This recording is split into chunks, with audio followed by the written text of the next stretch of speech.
Like, this is a real moment of anger. This is one of the this is one of the only times I've seen Donald Trump like actually pissed off.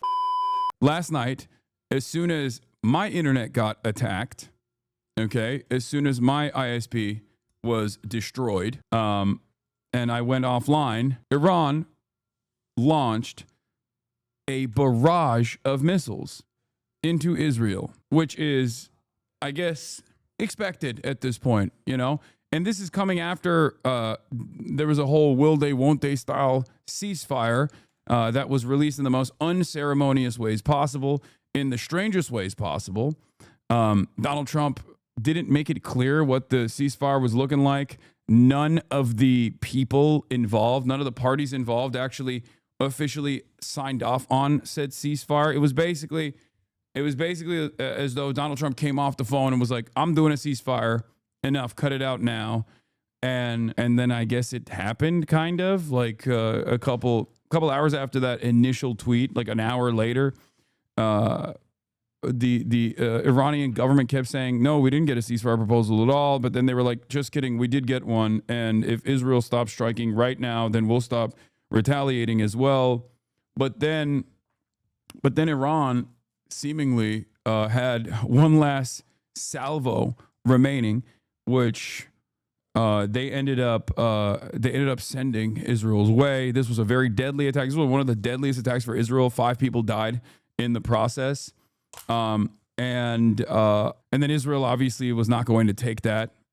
And they apparently sent airplanes in the direction, like bombing planes in the direction of Iran. And then Trump was like freaking the f out over it and tweeting and complaining about Israel, saying like, you better not do this. You better not do this. And Israel did get one. But yeah, let's do it. Let's get it twisted. Let's get it poppin'. Here is what's happening right now. Here's the latest. Trump ranted Israel and Iran as ceasefire is violated within hours. Greatest ceasefire president of all time. Greatest peacekeeper president of all time. Spectacular show, sir. You done did it again. Once again, sir, you are saving the world. Thank you for the ceasefire. Fragile and still hanging in the balance.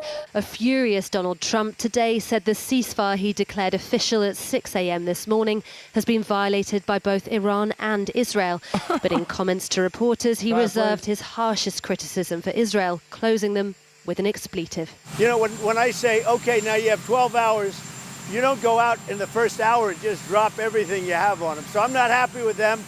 I'm not happy with Iran either, but I'm really unhappy if Israel's going out this morning because of one. That was crazy. I mean, he just straight up,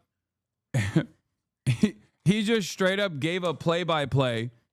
Okay, and by the way, trigger warning, guys. The president is about to be a meanie. Okay, I'm just letting y'all know. Get ready. He's about to say a bad word. Rocket that didn't land, that was shot. Perhaps by mistake, that didn't land. I'm not happy about that. We basically have 2 countries that have been fighting so long and so hard that they don't know what the f they're doing. Do you understand? Oh, that's so funny. In the past, what just took place right here would be like major news. It would be major news. It would drive discourse for months. But of course, in the past, I don't think that there would be a situation where the American president decides that there is a ceasefire going on after after bombing Iran, a sovereign nation. Okay, bombing Iran, a sovereign nation, and then claiming that there's a ceasefire on his own social media application that he had to create because he was banned off of Twitter. The comments from even the blue check marks are amazing. Anthony Blinken, some thoughts on the strikes against Iran's nuclear program? Opinion, Iran's diplomacy failed. I hope his airstrike succeeds. Yeah, interesting. Interesting that Twitter liberals are fighting this battle for no reason, it seems. Twitter liberals are living in this like fantasy world where they think like the Democratic Party is actually super against going to war with Iran. And every Democrat that has said anything about this in a position of power has basically reiterated their commitment to bombing Iran over and over again. Like, they just keep saying over and over again, like, no, we love to bomb Iran. We wish we were doing it. We wish you asked us before you bombed Iran. And then Twitter liberals are like, Kamala Harris would never bomb Iran. It's like, okay, well, I guess every single other Democrat was down to do it, but not Kamala, even though she's also noticeably absent from the conversation. It's not like she's dead. You know, why is she not saying, hey, I, Kamala Harris, would not have bombed Iran if I was president? Because it would be a great opportunity for her to say, you know, that this is ridiculous and fucked up. Like, I want her to say that. You know what I mean? I don't even believe her, but I want her to say it at least. In any case, we'll get to that in a little bit, obviously. We'll get to that in a little bit. So Donald Trump is pissed because the ceasefire basically was the shortest-lived ceasefire of all time, I think. Iran did the Israel method in both its targeting, in both its impact sites, which, you know, had a bunch of civilians in the residential buildings that they hit, but also pulled an Israel method where they also sent like a final barrage, a big volley at the end, right? And one of the last missiles that they sent was past the point of the ceasefire. Now, there might be a different mindset here. It's like, is it about when the missiles get sent, or is it about the missile impact time? Because if it's about the missiles being sent, then like technically there was only a couple that were sent after the ceasefire period started. In any case, you know, they were trying to hit a buzzer beater, I guess. I don't know. But that's like what Israel does all the time. Israel did this with Lebanon. If you recall, they literally did the most aggressive pummel, the most aggressive volley on their way out of Lebanon. And then they kept shooting at Lebanese villagers while they were withdrawing from Lebanon. So obviously that's not, you know, that's yet again Iran behaving a little bit to the fractionally as bad as Israel behaves with regular frequency. And then, of course, everyone that defends Israel loses their mind whenever another country does Israel shit, even if it's like marginally, even if it's like almost a fraction of the harm that Israel does with regular frequency. But here it is. Let's continue. It was late last night that Trump in his trademark capitals posted congratulations to everyone. There will be a complete and total ceasefire. An official end to the 12-day war will be saluted by the world. But there was still time for both sides to launch a last volley of attacks. It's so that the 12-day war thing is so Trump. That is so Trump. Like, you know, you have the famous 6-day war, and he wants to like trademark it, right? Like, he wants to be the guy. He wants to be the guy who like trademarks something like that, and it will be remembered in like history books or whatever. And that's precisely the reason why it's like he does not, like, even if he doesn't care whether or not the ceasefire is violated or whether or not like Israel continues bombing Iran or whatever. Obviously, he cares as far as like it makes him look bad. But I'm not joking when I say this. I feel like his real anger and resentment stems from this potentially not being a 12-day war, but a 13-day one. Okay?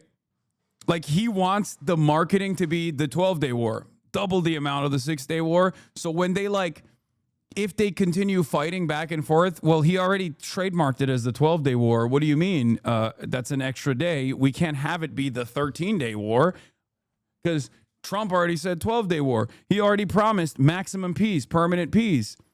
Like, you guys are ruining it. You guys are bag up for him. Like, he had a whole initiative behind this. Like, he had a whole marketing team behind it. Like, he's like, what are we gonna do? Send these hats and t-shirts to Africa like the losing NBA team? You know what I mean? Like, we already made the merch, dog. You can't make it 12 and a half days of war. We made the merch. We had it ready to go. What do you mean? We have to go back now and reprint? We can't do that. He's so petty and such a diva. I, for one, totally believe this. I think that is definitely a primary interest here. That for sure is a primary focus here. Osita says, despite the best efforts of his advisors and donors, Trump simply does not have. This is one of the best takes, by the way. I love Osita. Brilliant guy. I had a take on this as well, but like I think Asita's take on this was so perfect, like the whole thing and the anger thing. Despite the best efforts of his advisors and donors, Trump simply does not have the political discipline to maintain the pretense that Israelis are rational and reasonable actors. Signs of his political inexperience. He seems genuinely upset here. What is this? It's theater response to everything. Theater for who? For what? Who comes out looking good with more power? Trump? The Israelis? Do you think the Israelis need a permission structure to do strikes here? That Trump knows what he's doing? Oh, it's theater. Oh, it's fake. Anytime anything at all happens. All right, then explain. Lay out the analysis or shut up. Osita is 100% correct. Trump understands the dynamic between America and Israel, okay? And he doesn't like it when Israel actually steps out of line. Under normal circumstances, because the whole like Israeli indifference or Israeli arrogance is supposed to be priced in to the American foreign policy interests, Joe Biden doesn't run into this problem where he's like openly disturbed and openly resentful about, I don't know, Benjamin Netanyahu violating yet another red line.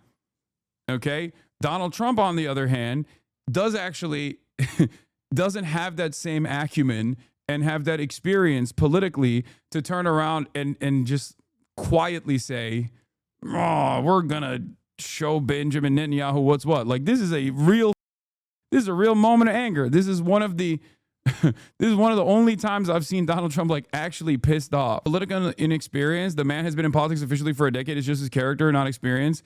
Chatter. 1 decade in politics is political inexperience. Joe Biden was a senator and then the vice president and then the president for a career that spanned for like 60 years. What are you talking about? A decade is nothing. Yeah, Joe Biden was in there for like almost half a century plus. So, but yeah, my take on it also was this. I said, once again, one phone call is all it takes. And if it doesn't work, weapons embargo. And if that doesn't work, sanctions. And if all of that doesn't work, military invasion. This is why it'll never go beyond the phone call. Because Donald Trump was tweeting a storm earlier when Israel was very angry and wanted revenge for this. Okay, because this was Israel receiving a little bit of Israel-style behavior. Okay, and only Israel gets to do Israel shit in the region. No other country gets to do Israel to Israel. That is completely not allowed. That's not in the books. You can't do that. So, of course, they were very upset. They were very frustrated. And Israel Katz came out and basically said something along the lines of like, we're going to punish Tehran. We're going to bomb Tehran. We're going to go back to bombing Tehran. And Donald Trump put a stop to it, seemingly. But Israel still got like one radar tower.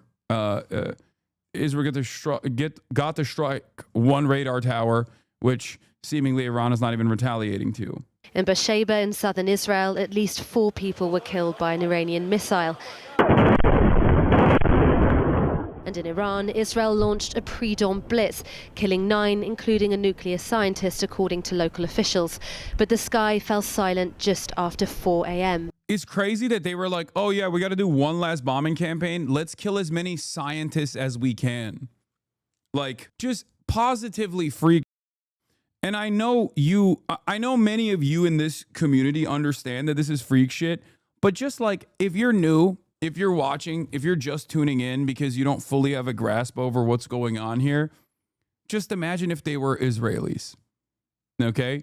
Because Iran does have the capability of striking Israel, as we have seen. Imagine if Iran was just like, oh, this is our last chance. Let's go kill like 50 people, scientists and their families, okay?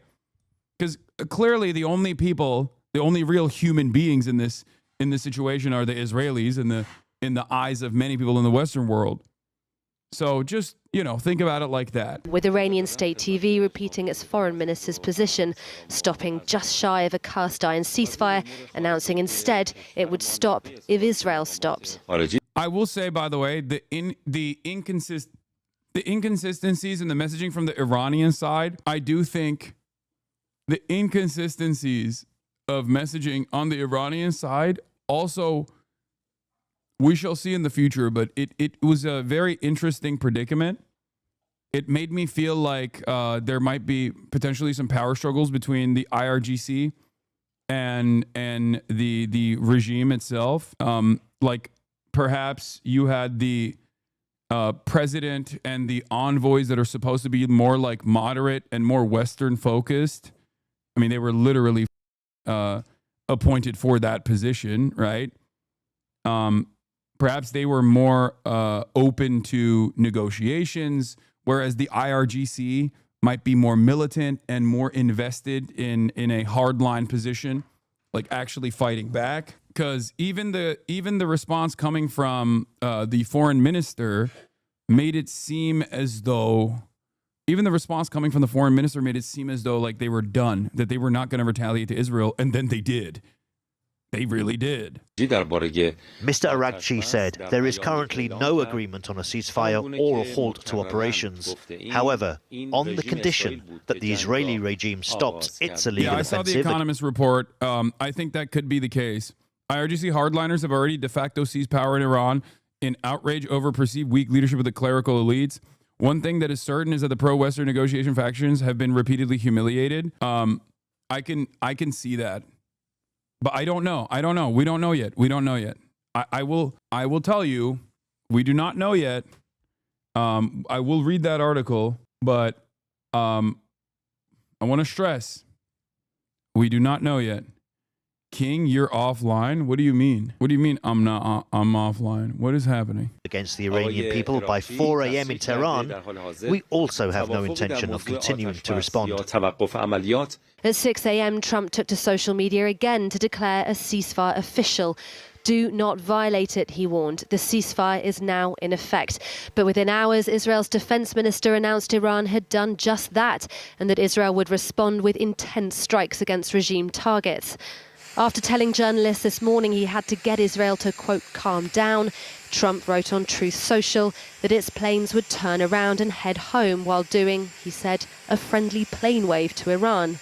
Today, as the NATO summit opens in The Hague, the end of what Trump calls and hopes will be the 12-day war hangs in the balance, with European leaders holding their breath over the past few days' escalations. After the US joined the conflict directly on the weekend, hitting 3 Iranian nuclear facilities, Iran responded yesterday with a strike on America's largest military base in the Middle East, Al Udeid in Qatar, one that was largely symbolic, with no casualties, and the US warned in advance.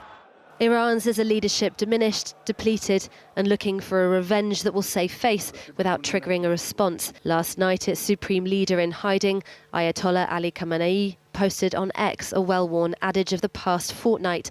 Those who know the Iranian people and their history, he said, know that the Iranian nation isn't one that surrenders. The US claims it's neutralized Iran's nuclear capabilities, one of Israel's stated aims when it launched the war. So said Vice President J.D. Vance as he spoke on American television last night, moments after Trump announced a ceasefire. Well, we were actually working on that just as I left the White House. Why do you watch this Western propaganda? Because if I... Yeah, you're right. I should be watching Al Mayadeen and only Iranian news channels. Why don't I just read? Why don't I just try to interpret Farsi? Yeah, I watch Western propaganda because Western propaganda is what your parents and what most of the people in your life, what the normies actually just watch. My job is to pick apart the Western propaganda here. Okay. I live in the West. House to come over here, so that's good news that the president was able to get that across the finish line. I think what it means, Brett, is quite simple. First of all, the president, why do you strawman so much? Knock on wood. What did I strawman here? That person said, "Why do you watch Western propaganda?" And my response was, "Because I'm in the West, and my job is to cut through the misinformation, like learning Farsi." Oh, because I'm an entertainer, and a part of that is also to just make jokes. I don't know if you know this. Maybe, perhaps, you're incapable of making assessments such as that, but that's called joking.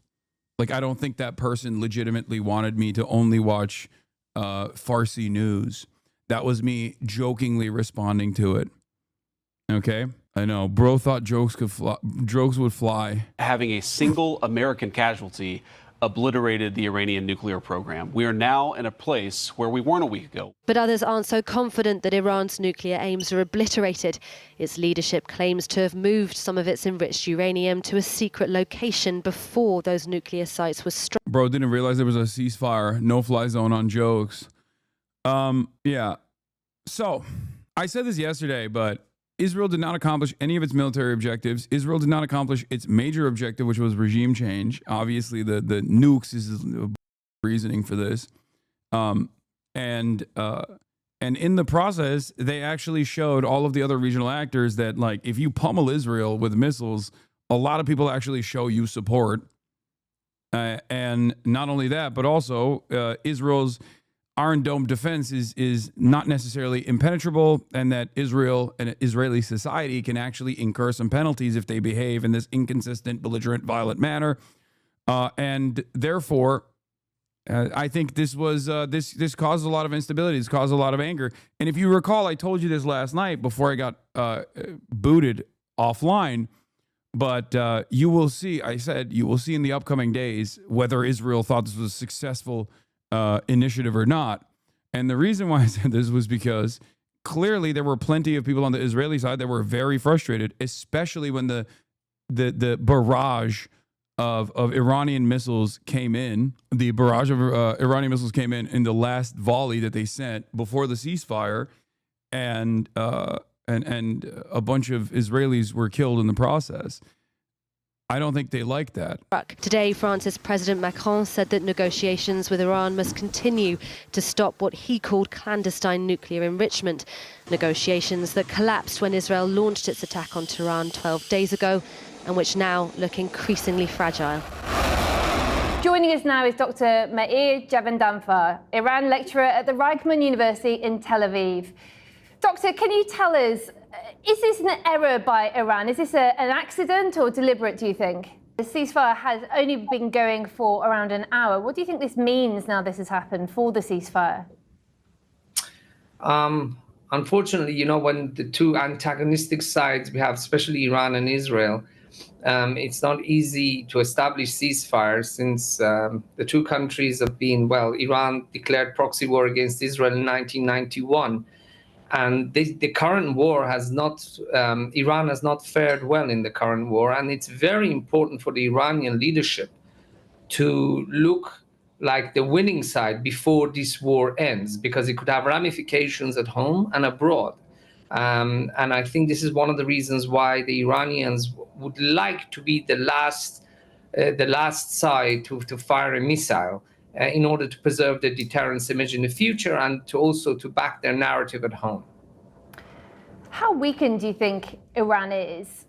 What do you think about the Reza Pahlavi using this as an opportunity to try to overthrow the current regime? Yeah, he's got no motion, dude. What do you mean? He's got no motion. That was an abject failure. I think, you want to know what my speculation is? I think Israel thought that they could like blackmail a bunch of IRGC generals and basically get them to run away and assassinate the ones that they couldn't blackmail, decapitate the leadership to a certain degree, like really cripple it. Okay. And then there would be at least like popular mobilization against the regime. But because they did it in the most Israel way possible, because they did it while like killing a bunch of Iranian civilians, I think that, and because America was not invested, like a bunch of things did not go the way it was supposed to from the Israeli calculation. One, there wasn't enough popular discontent against the Iranian regime, but instead it was discontent, understandably, against Israel and Western meddling in the country. Okay? That's number one. Number two, Reza Pahlavi is utterly irrelevant in this calculation. He's got no motion whatsoever. So I think they gravely overestimated his chances, or like his opportunity to like spark some kind of royalist discontent, royalist movement, royalist mobilization. That didn't work. Okay. Israel's air defenses were severely diminished in the process, making the timeline much shorter. And last but not least, the American involvement was much more limited than Israel wanted it to be, and that Donald Trump did actually take the off-ramp that Iran gave the Americans with an incredibly limited, incredibly restrained strike on an American base in Qatar, the Central Command base, which most of the missiles were intercepted off of anyway. So at least this time around, it didn't go according to plan. I think Israel's ambitions were far larger. They wanted America to join in a more comprehensive manner, and they thought that they could create enough discontent in Iranian society that people would be flooding the streets basically and demanding regime change. And that didn't happen for understandable reasons, because they were getting bombed. They were getting bombed by Israel.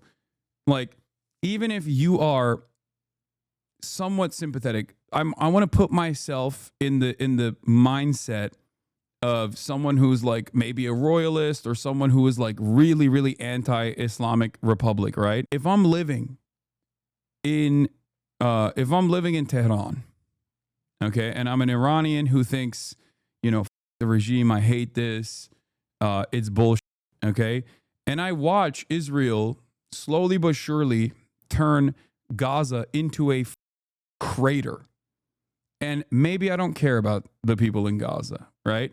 I'm like, I got my own problems. I don't even give a shit. But then I see what Israel is doing to Lebanon, and I'm like, okay, Lebanon and Lebanese society kind of reflects, Iranian society to a certain degree. It's like, it's more of like a city. It's not like a open air prison. You know what I mean? They didn't do October 7. All of a sudden, maybe I'm a little bit more worried. And then Israel puts the crosshairs on me and my country. I'm obviously going to not want my country to turn into Gaza. I'm not going to want my country to turn into southern Lebanon and into Beirut.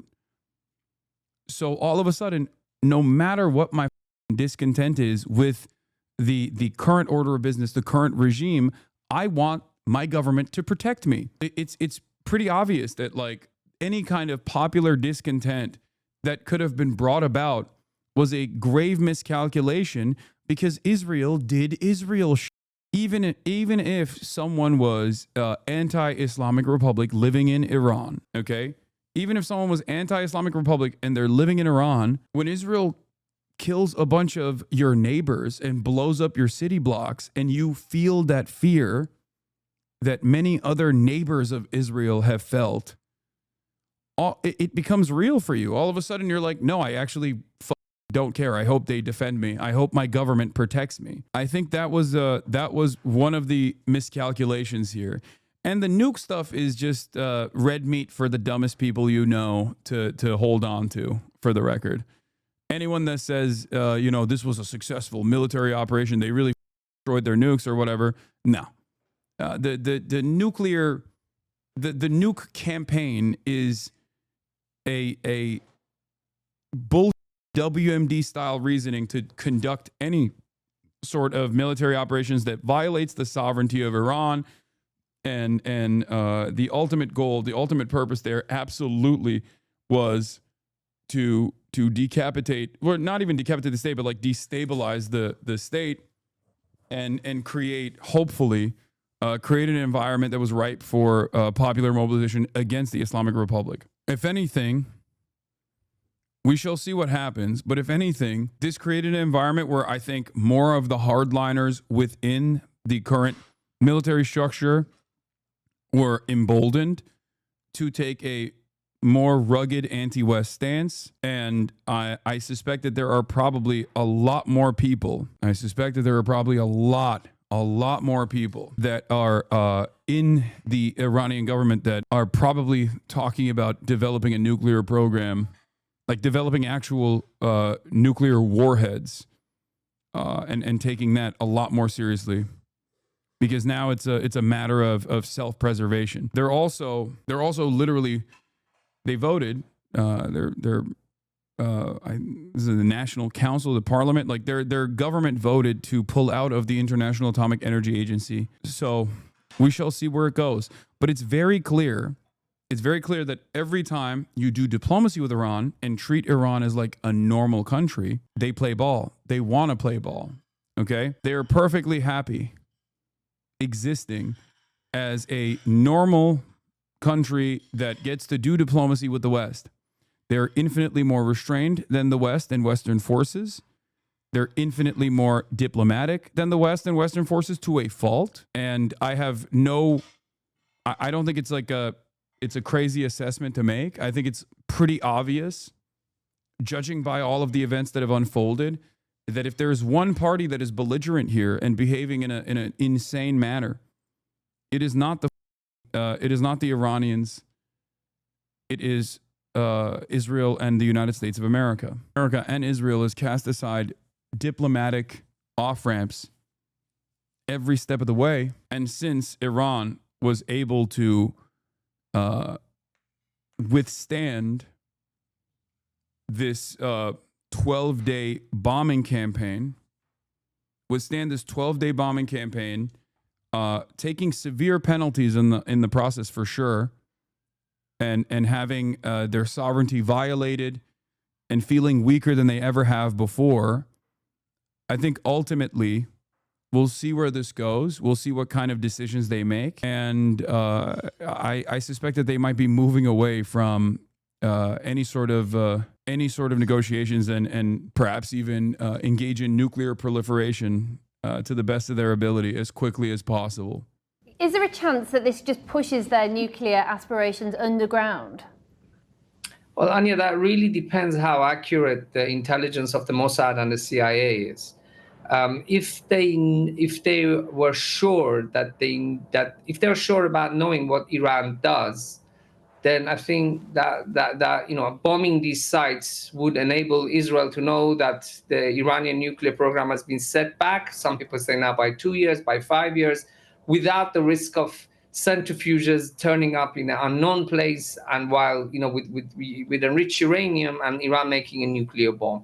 So I think the amount of unknown knowns has to be very limited in this case. And I think the Iranian professor from Tel Aviv speaking about unknown knowns. Interesting. Everyone's Donald Rumsfeld, dude. Everyone turns into Donald Rumsfeld like overnight. It's crazy. Well, there you have it. CNN reports that early U.S. intelligence. I mean, I said this already. Yes, of course. I said this already. Guys, it's not about the nukes. It was never about the nukes anyway. Okay? It was not about the nukes. This was more so a symbolic act to say, like, we're doing something. Come on. We need to do this. We need to do this because of the nukes. Come on. There's real nukes over there. But also, if you ask Marco Rubio, he's like, well, the nukes are inconsequential. I'm telling you, this also is a continued, this also gives room for continued strikes. Okay? This gives Israel room for more strikes. What did I say yesterday?